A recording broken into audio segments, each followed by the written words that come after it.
are these podcasts? WATP.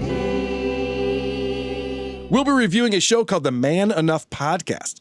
It's a show hosted by Justin Baldoni, and he has his sidekicks Liz Plank and Jamie Heath. This show has almost 85,000 subscribers on YouTube. Big Hollywood celebrity. And Drew, I want to ask you, how do we know Justin Baldoni? Justin Baldoni is a director. There's more, of course. He's written a book as well, and he did a lot of TED Talks on masculinity. But he was most recently doing a movie called It Ends With Us with Blake Lively. And towards the end of the production period, she went after him with claims of sexual harassment, which he was able to kind of make disappear with some dailies, and it appeared that her claims were rather dubious. Then it appeared that Blake was trying to change the ending of the movie. She rewrote an ending and presented it to Justin with Ryan Reynolds, and then Taylor Swift just happened to drop by and love her ending too. So there's this big mess. Lawsuits, I think, have been pretty much dropped at this point, but he was really known for, besides directing, being a feminist. And he had a book called Man Enough, which promotes feminism and talks about toxic masculinity, being vulnerable, normalizing sensitivity, the pitfalls of pornography, all the kind of things that I know you've been studying, Carl, Chris. Yes. He's got another book, too. Did you see that, Drew? Boys will be, and then men is crossed off, and it says human. Boys will be human. Yeah. No, he... I guess that's the kid's book version of it. Pretty amazing grift he's got going on here. It really is. Honestly, I was watching the podcast. It makes me laugh because are they really saying these things and agreeing with each other? It's just so soft. Well, what I'd love to know is what is the makeup of his audience? Because I still believe it's women. I think it so is. he's talking to men, but he's really talking to women about how terrible men are. Yeah, he's simping to women. Yeah, there you go. Well, there was an episode he did a couple of years ago, and they had the BLM founder, Alicia Garza, on. This episode has 3,700 views. It's been up there for 2 years. Ooh. So I don't think it's finding an audience. You're asking about who's watching this. Yeah, no one. There you go, yeah. The answer is, of course, no one. But I wanted to show you the beginning of this podcast because it is pretty wild. You know, they always show those little excerpts. So they're like, this is what you want to see coming up. Jesus, yeah. Mm-hmm. And this is what we're in store for. Coming up on Man Enough. Being a man in these spaces, I unknowingly center myself. And that's why I was afraid to speak. I think a lot of people go through that. I've been knocked upside the head a few times, and I don't want to be that guy. We all have stuff that we've been taught. It's hard to unlearn. And even if we're consciously trying to do it, like we make a mistake. And instead of people being kind and saying, oh, like, damn, you made a mistake. Okay, let's try that again. You're like totally ready to slice your throat. Like, I'm never talking to you again, and you're garbage. None of that sounds fun. Carl, she talks and talks and talks and talks. And because she's the BLM person, they can't interrupt her or suggest that she shorten her answers. Oh, also because she's a queer woman, Drew. Never interrupt a queer woman. Oh, of course. Very rude to do that. So more on this intro. You notice that Justin Baldoni wasn't on that episode. Instead, they had this guy, Andy Grammer. Whoa. Do you know who Andy Grammer is? It seemed a little more toxic. Is he a singer? Yes, he is a singer. I've heard of that name. Yeah. Oh, he's brutal. We'll get into that. But first, this is the clip that Drew goes, Carl, tell me you pulled this clip. And I said, oh, yeah, I definitely did. Intimacy between a father and a son is me just wanting to, like, put my head in your lap. I love you, son.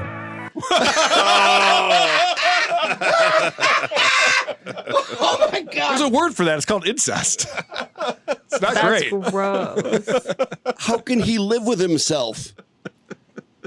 I mean, that can't be real. I gotta say, I just like the fact that he interrupted his podcast to give his dad a hug in the middle of it. And look at the man bun. Drew, how many times have you stopped recording to hug somebody?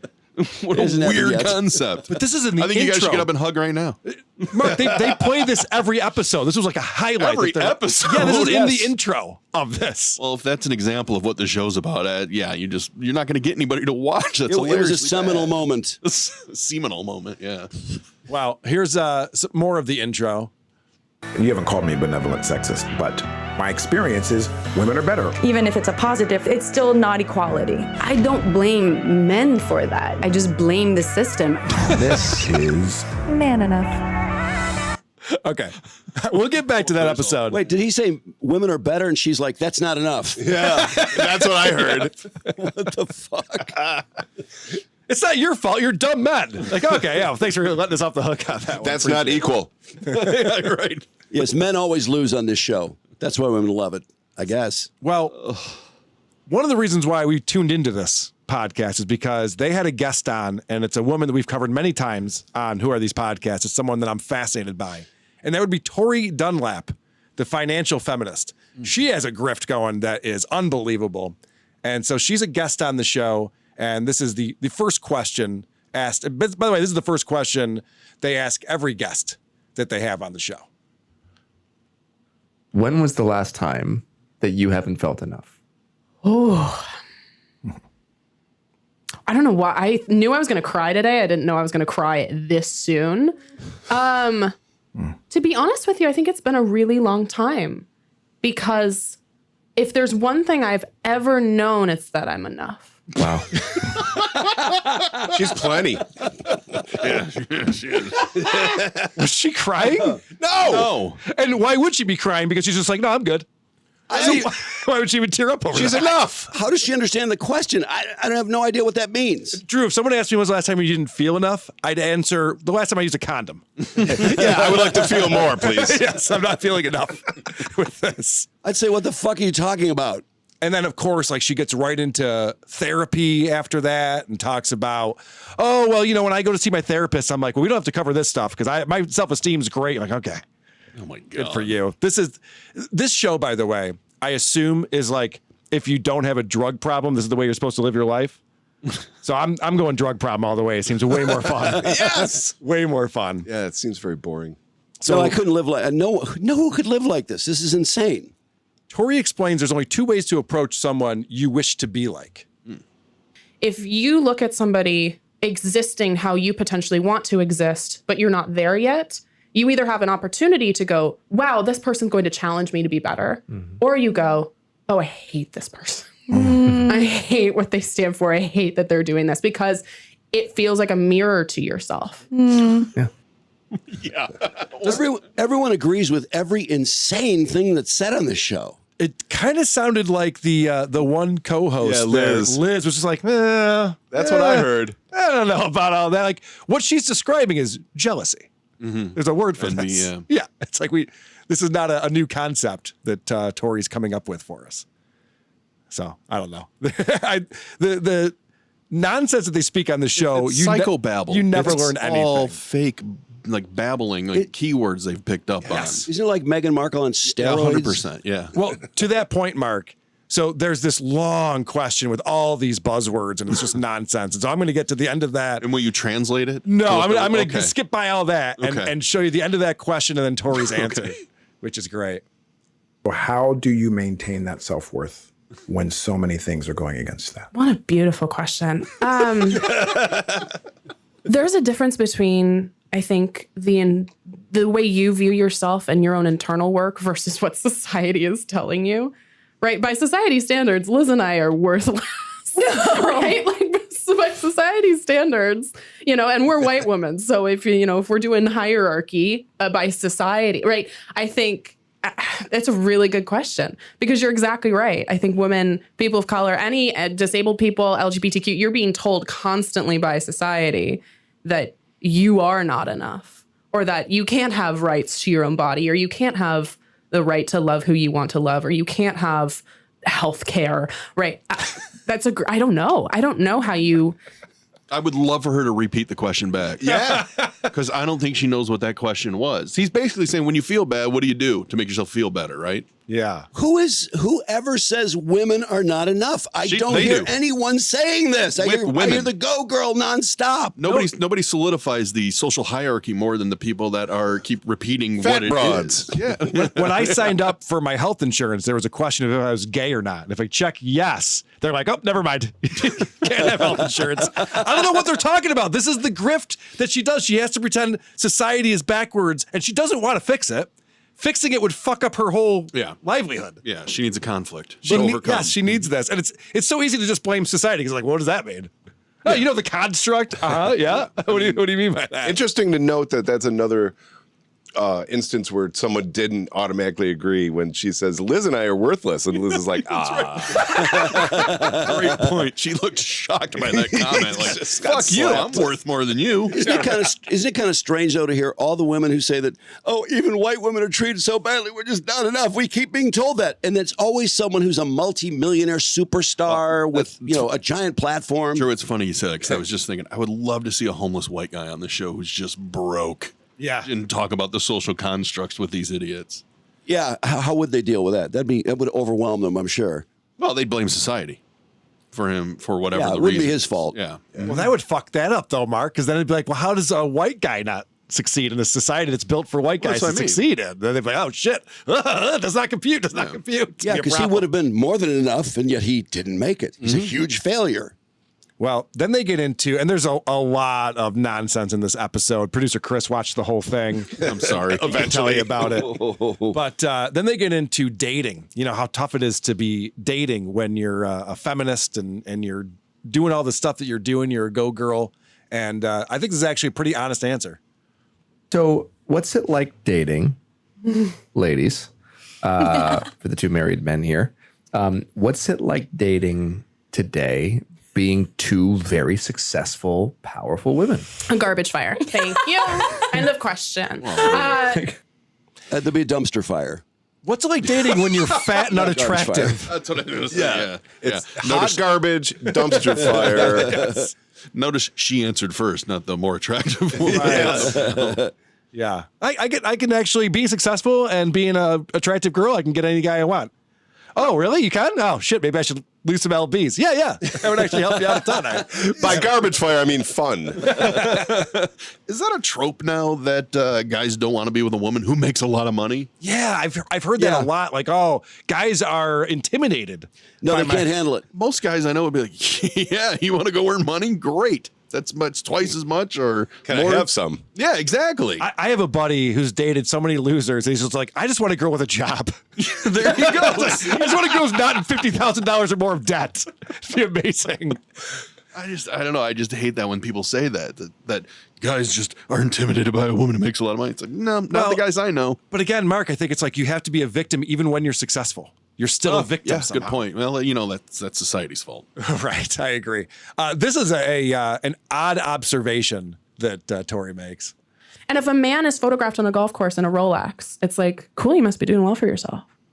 If a woman is in a designer dress, it's like, that's such a waste of money. It's so frivolous. What are you doing? No one said that. What? Only other women might say that. Well, she shouldn't be wearing a designer dress. You can't polish a turd. Just go to Lane Bryant for the rest Designer of the tent. face. Coleman. I don't know who makes a tent. She never sees the best dressed at the Oscars or at the BET Awards. She's people never watched rave that. about these people. She's too busy, man. True. Yeah. Too in demand.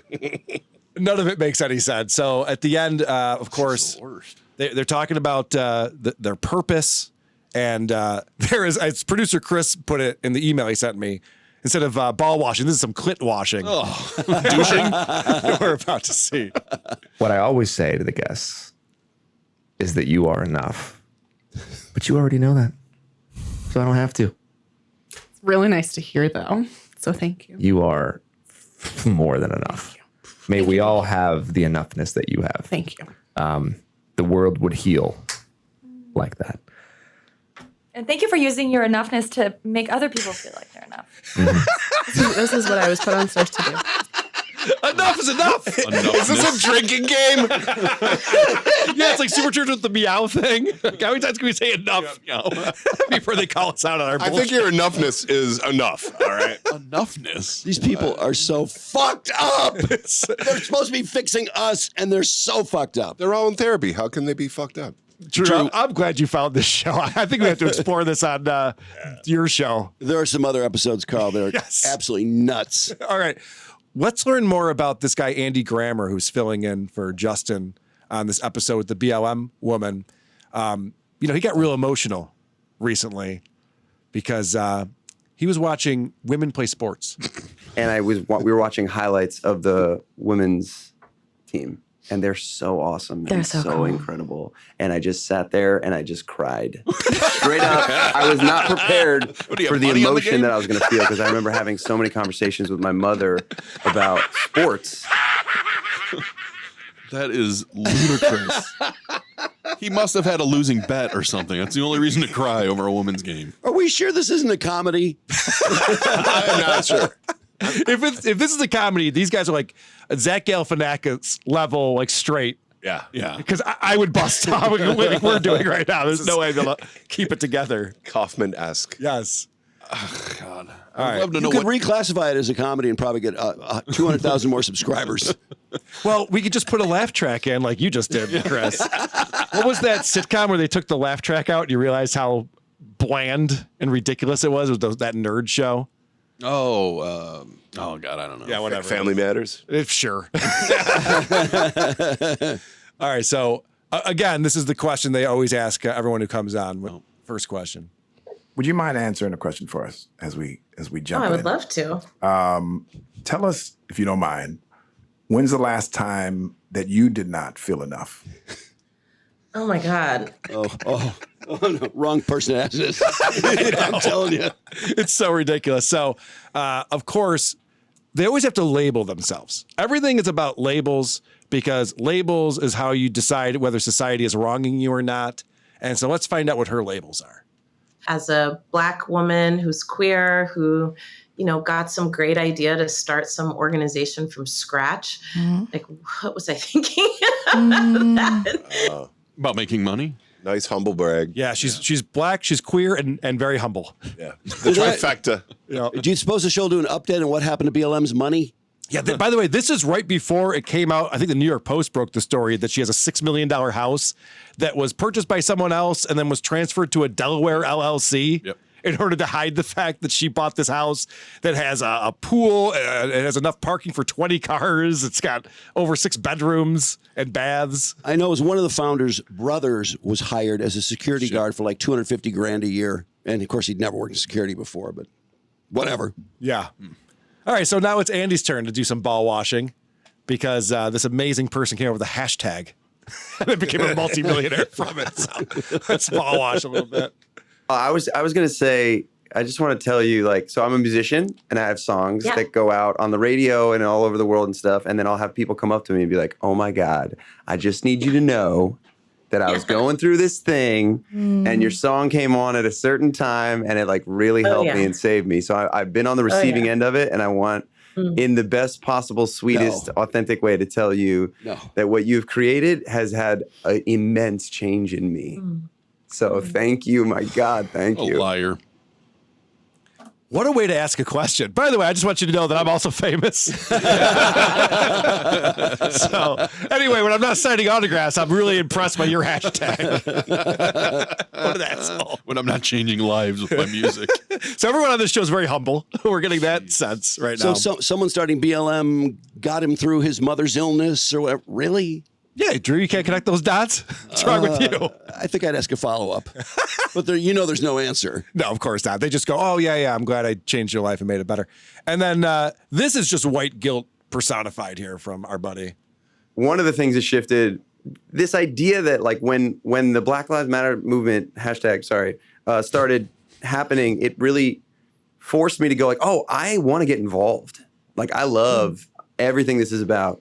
Put me in, coach. And what happened quickly was, I inherently thought I was going to be good at it just because I'm a white guy and that's what we're told to think. So I jumped in the game and then quickly was oh shit, I am stepping on everyone and I'm hurting and I'm the worst one here. So I need to take a real step back and listen a lot. And I think that I would love for you to speak upon just your experience with men in organizations and ways that we can get better. Shut the fuck up. What did you do? Call someone the N-word? Seriously. I know. What could you have possibly done when you wanted so desperately to support this that was so horrible? Hey, get to the back with the other ones. What are you doing on the front here with us? I don't even know why he's allowed to speak. I guess the only reason why he's allowed to speak is because he's talking about how terrible he is being a white man. Yeah. It's okay. And if you want to get so involved, then why did they lose all their money? How did all the money go away? It sounds like you didn't help much. Why didn't he just ball wash her by just saying, just say that? That was later on in the show. I didn't clip it. I love the way they look at each other. You know, the second camera, it's like, I just can't wait for you to stop talking so I can say something self-important. Yeah, is it my turn yet? Let's talk about another episode they had. This one is with a guest called Anthony Ramos, and Anthony Ramos is a Hamilton theater actor. Very good, Mark. Oh, and this guy. Oh boy. Liz's first question is a doozy. What's up? What's up? I'm so happy to be here. First, I have to say, Anthony, do you remember that we've met before? Wait, where with me? Don't put you put me on the spot. The first I know, I'm doing it. The first question. I thought That's it how was we gonna do. be. No. You know what? I got set up just now. I thought the first question was gonna be like, yo, we like to start off all our guests with the first question. What does it mean to be man enough? Oh, we have. Right? You're a real listener of the show. You know the first question. I'm a fan. Of course, again, Hamilton is a fan of this. What an asshole. Do you remember me? Yeah. It's the first question. I can't stand when people do that to me. And the answer is no. Yeah, of course. Not at all. Clearly, I'm not man enough. But you have to be such a narcissist to be like, hey, do you remember hanging out with me? It's weird, yeah. But we've noticed how often people do us. It's like, when did we meet? Right. Or when did How you did we meet me? Yeah. Just tell the story. I mean, that's all she really wants is to tell the story. She that she they met did. She before. does tell the story, and there's a Yeah, lot but of don't put name him on the dropping and a lot of celebrities in there. It's like, yeah, he could have just been like, you know what? We've actually met before. Yeah. And then if he wants to jump in and be like, yeah, of course I remember that. Yeah, let him lie. All of these people are incapable of not making it about themselves. Right. It's You're the right, first fucking question. But it's not an interesting question or answer No. ever. Well, it's funny It's you a say waste that. of time. It's pointless. It's funny you say they all make it about themselves because watch what the other guy does here, Jamie. So she has no idea, but I have to do something because Yeah. if not, Oh, I love it. Let's go. Let's go. What's her name? Die. Natasha. Natasha. Hello. Yo, Natasha, how you doing? No, you didn't. I'm so mad at my husband right now. So relatable. So we had a FaceTime with his wife who's a fan and just put her on the spot. And by the way, this is the most awkward exchange ever. He's just like, hey, how you doing? She's like, oh, okay. Good to see you. Okay, bye. I mean, the audience must love that, right? Talking about radio for one or podcast Yeah, for what one. is the point of no. that? Just for him to get laid tonight, right? Because now his wife's going to have to put out. Yeah, but who is she thinking about? Anthony Ramos. You know what I mean? Without a doubt. He doesn't care. Like, He doesn't it's all- care. as long as he's enough. I'm glad you mentioned that, Mark, because that is the real first question that they ask Anthony, as you know. So, we normally don't start off with the question you thought we start off. We start off with this one, which is, when is the last time that you didn't feel enough? Oh, right. That's the one. Yeah, I messed up the question, but yeah, that was the one I was thinking in my heart. When was the last time I didn't feel enough? Whoa. I mean, just yesterday, I had a mad therapy session. Mad Of course. therapy. Of course. God. You had a mad therapy. I'm hardcore therapy, guys. I don't know. I mean, judging from the look outside his window, he's doing just fine, and he's plenty enough. I mean, there's palm trees and water. Yeah. He couldn't be wanna more hear- successful in what he does. I don't want to hear you whine about it, about not being enough. I'm not going to therapy enough. That's my problem. We should go to mad therapy. Mad therapy. It's cooler. It's way more hip. So, yeah, that is Justin Baldoni's Man Enough podcast. That is wild stuff. I definitely want to revisit this. I mean, that show. really, that has flipped me to Team Blake Lively. Hashtag Team Blake. Yeah, and she doesn't have money on her side. No, but what a douche. Did you mention, Drew, that's a $400 million lawsuit that the judge just finally dismissed because they're like, no. I didn't say that, but no. I think he's refiling too, isn't he? Yes, he is. He is. Because we got dismissed for a. Yeah, and he sued the New York Times for, I think, the same amount. Yeah. It's crazy. Mm-hmm. Well, speaking of Well, suing he needs people, it. His podcast is failing. He did get dropped by his agency, though, because Ryan Reynolds is in the same agency, creative artist. But if I'm in the agency, I'm going to choose him over Baldoni. I mean, that's Of course, That's yeah, a of course. no-brainer. Who are these podcasts?